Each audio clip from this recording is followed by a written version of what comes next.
مجھ سے ابھی ناراض نہیں ہوا ہے، جس دن تو مجھ سے ناراض ہو جائے گا میری سانسیں مجھ سے چھین لے گا، میری آکسیجن مجھ سے چھین لے گا۔ میرے مالک یہ 10 دن بچے ہیں، یہ 5 دن بچے ہیں، اس کے اندر آپ توبہ اور استغفار کیجیے۔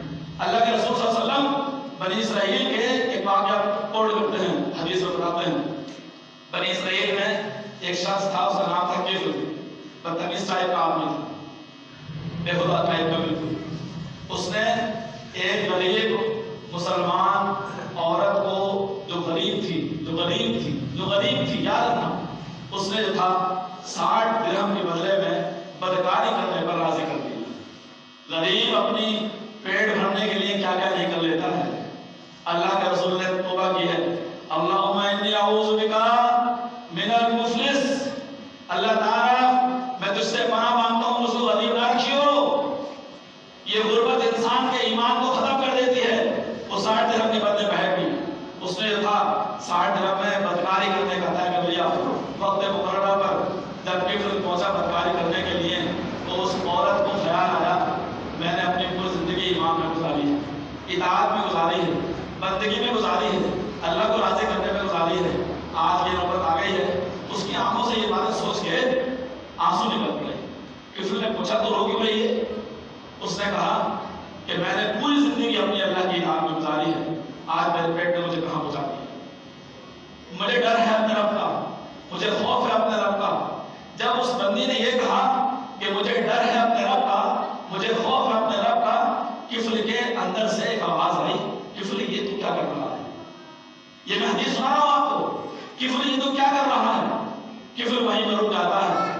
کفل وہ 60 درہم اسی کو دے کے واپس لیتا چلا آتا ہے اور اپنے گھر پہ شام کو بیٹھتا ہے، روتا ہے، چیختا ہے، روتا ہے، پشیمان ہوتا ہے، رب میں نے تو یہ کیا، میری تو پوری زندگی ایسے ایسے چلی گئی۔ ہوتا کیا ہے، اسی رونے میں کفل کو نیند آ جاتی ہے۔ صبح کو جب صبح ہوتی ہے سب لوگ اٹھ جاتے ہیں، کفل کا دروازہ نہیں کھلتا، کفل مر چکا ہوتا ہے۔ اللہ رسول فرماتے ہیں کفل کا انتقال ہو چکا ہوتا ہے۔ جب دروازہ کھولا گیا تو اندر والے گیٹ پہ اس کے لکھا ہوا تھا قد غفر اللہ للکفل، اللہ تعالیٰ نے کفل کو معاف کر دیا۔ پوری کائنات سمجھ رہی تھی کفل سے بدکار کوئی نہیں تھا، لیکن کفل سمجھ رہا تھا کہ اب مجھ سے میرا کیا معاملہ ہونے والا ہے۔ اس نے اللہ تعالیٰ سے بے پناہ دعا مانگی، استغفار کیا، توبہ کی، اس کے بدلے میں کفل کی معافی ہو گئی۔ دیکھا آپ نے، چند لمحے میں شام تک کی بات ہے، صبح کو مرا ہوا نکلا ہے گا، دروازے میں لکھ دیا اللہ تعالیٰ نے قد غفر اللہ للکفل، اللہ نے کفل کو معاف کیا۔ محترم سامعین، یہ اشرا اسی استغفار کا ہے۔ آپ اللہ سے استغفار کیجیے۔ اللہ کے رسول صلی اللہ علیہ وسلم دن بھر میں 100 سے زیادہ مرتبہ استغفار کہتے تھے، اللہ تو مجھے معاف کر دے۔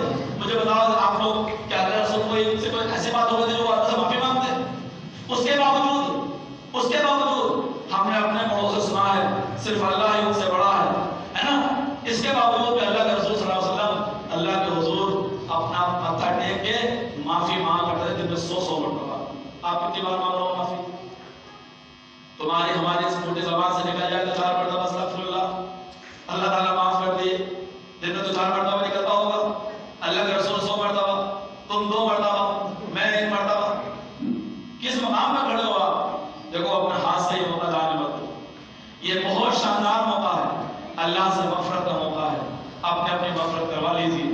نہیں معلوم آنے والا سال آپ کو ملے نہیں ملے، 11 مہینے ابھی ہیں، زندہ کون بچے گا کون نہیں بچے گا کسی کا کوئی بھروسہ نہیں، زندگی موت سب کو آنی ہے، اس لیے یہ موقع ہے، اس میں اپنی مغفرت فرما لیجیے۔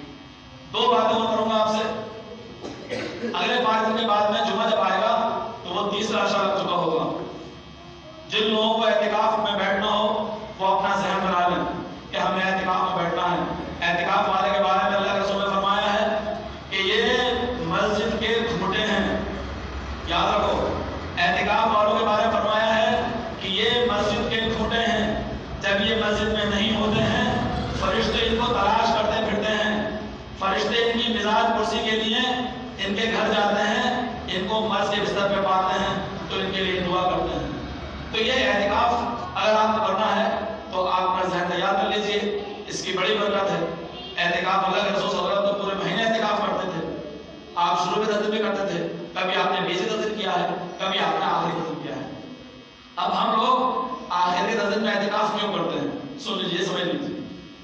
ہم اعتکاف اس لیے کرتے ہیں کہ اللہ کے رسول نے فرمایا ہے کہ آخر کے 10 دن میں ایک ایسی رات آئی ہے جو 1000 راتوں سے بہتر ہے۔ جو میں نے قرآن کریم کی آیت پڑھی، سورہ پڑھی آپ کے سامنے، سورہ قدر، اس میں اللہ یہی فرما رہا ہے اِنَّا أَنزَلْنَاهُ فِي لَيْلَةِ الْقَدْرِ وَمَا أَدْرَاكَ مَا لَيْلَةُ الْقَدْرِ۔ تمہیں کیا پتا قدر کیا ہے؟ لیلۃ القدر خیر من الف شہر، 1000 مہینوں سے، سورہ برات میں کیا 1000 مہینوں سے۔ اب 1000 مہینے کاؤنٹ کرو بھائی، کیلکولیٹر نکال کے، 1000 مہینے، ایک مہینے میں 30 دن ہے، 1080 82 سال کی نکل جائے گی پوری ہسٹری۔ گویا کہ 80 82 سال کے آپ کے گناہ معاف کر دیے جائیں گے۔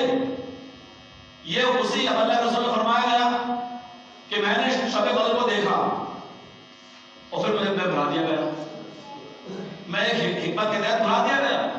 اب شب قدر 21 میں تھی، 23 میں تھی، یا 25 میں تھی، 27 میں تھی۔ پھر آپ نے اور ذہن میں دوڑایا تو آپ نے کہا کہ میں نے 20 کی تراویح میں نیت باندھی اور 21 کی وہ صبح ہو گئی، وہ مجھے شب قدر ملی، جو 21 کی رات ہو۔ پھر آپ نے کہا کہ شاید وہ 27 کی تھی۔ تو کل ملا کے محدثین اکرام نے کہا کہ 7 راتوں کو تو چھوڑنا ہی مت، 27 میں ضرور، 25 میں، 23 میں، 21 میں، ان کو تو چھوڑنا ہی نہیں۔ اور تم میں سے جو اس بات کی بات کرتے ہو کہ وہ پورے 10 دن، تو میں خود بھی چاہوں گا اور آپ سے بھی چاہوں گا صرف پورے 10 دن کم از کم اللہ کی عبادت میں کم سے کم رات کو ہم لگا دیں۔ اے کاش کہ ہم کو لیلۃ القدر نصیب ہو جائے اور تقدیروں والی رات نصیب ہو جائے، اور جب وہ رات نصیب ہو تو کیا دعا مانگنا؟ دعا یہ مانگنا اللہم انک عفو تحب العفو فاعف عنی۔ اللہ قریب، تو معاف کرنے والا ہے، معافی کو پسند کرتا ہے، مجھے معاف کر دے۔ یہ دعا پیارے نبی صلی اللہ علیہ وسلم نے اپنی سب سے خاص بیوی ہماری ماں حضرت عائشہ صدیقہ رضی اللہ تعالیٰ عنہ کو سکھائی تھی۔ جب انہوں نے کہا کہ اللہ کے رسول مجھے اللہ شب قدر ملے تو میں کیا مانگوں؟ آپ نے کہا اے عائشہ تو یہ مانگ، اس سے اچھی دعا کیا ہو سکتی ہے؟ ایک شوہر اپنی بیوی کو اس سے اچھی چیز اور کیا دے سکتا ہے؟ آپ کو چاہیے اس دعا کو یاد کر لیجیے۔ بات اور تھی، انشاءاللہ کبھی اور موقع ملے گا آپ کو رمضان کے تعلق سے بات بتائی جائیں گی۔ وآخر دعوانا الحمدللہ رب العالمین، استغفر اللہ لی ولکم ولسائر المسلمین انہ تعالی جواد ملک بر رؤوف رحیم۔